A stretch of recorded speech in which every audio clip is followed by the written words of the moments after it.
Hello everyone, it's Violet here. Hi Cozy. Welcome to another video for the Five Nights of Fractal.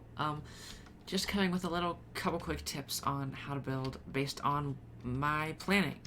So this is the TNT lab. This is a build that other people are going to be working on. And it has an outside. You can see all this cool outside. And if we come in here, it has an inside. If we open the door,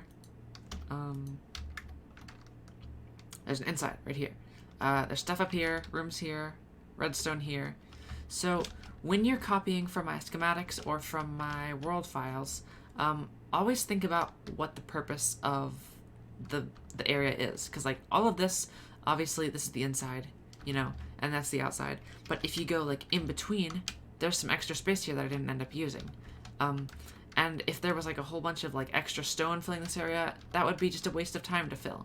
And if we come over here, sometimes I'll use weird blocks to help me build, like these diamond blocks. You don't need to put these here. They're just here for they're just only visible from the space that no one's ever going to have access to. And you can't see them from in here. So like, don't put stuff like that here. Or like these walls. There's no reason to have these walls. It was just easier for me to build a full wall like that to fill in the room for this. So like this extra space you wouldn't need to put there. Same for these little ledges here. And yeah, also sometimes there's things missing, like this little area here. You can see there's a hole. Just use common sense. You can fill that in. If you have any questions, you can just ask me. For people who don't have access to Lightmatica and like don't use mods and didn't watch my Lightmatica tutorial and are building off of the world download instead, a couple little tips for you. What you're going to want to do is you're going to want to measure and you're going to want to count. So you can see this wall here, there's one wide, or there's one across, four across, four across, three across. So 1, 4, 4, 3. So if you were to be, I like to draw out my stuff, just draw some little boxes on a piece of paper. 1, 4, 4, 3. There we go. And then how tall is it? I'd say that's about 20 blocks tall, but obviously you'd want to actually count. But you'd build like that. Okay, actually I'm realizing I can just go up like that. But you'd want to like measure, like put like, draw your measurements out or write them out or something, or have 2 Minecrafts open or take a lot of screenshots. But you really want this to be accurate, alright?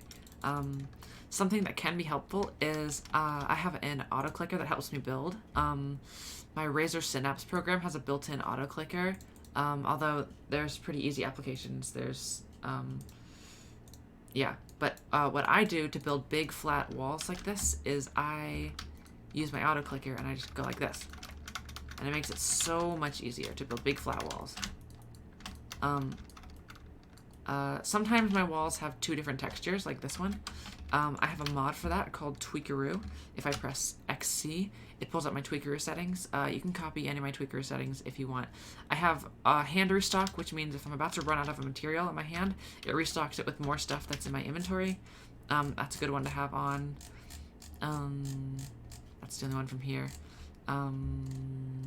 Yeah, you can copy the reset buttons if you want.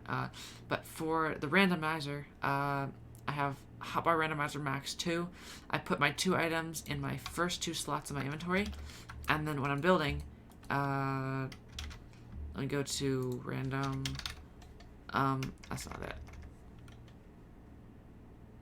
What was it? Oh, it was probably tweaks. That's not it. You can go to random, turn that on, and then it'll mix it up with different blocks as I place it, which is really, really helpful. For textured walls like that. Yep, that's it for these tips. I'm not sure how helpful they were, but don't waste blocks and don't waste your time building the inside of things that are never going to be seen. That's really my only tip. Thank you. Oh, that's not supposed to happen. Goodbye. Oh gosh.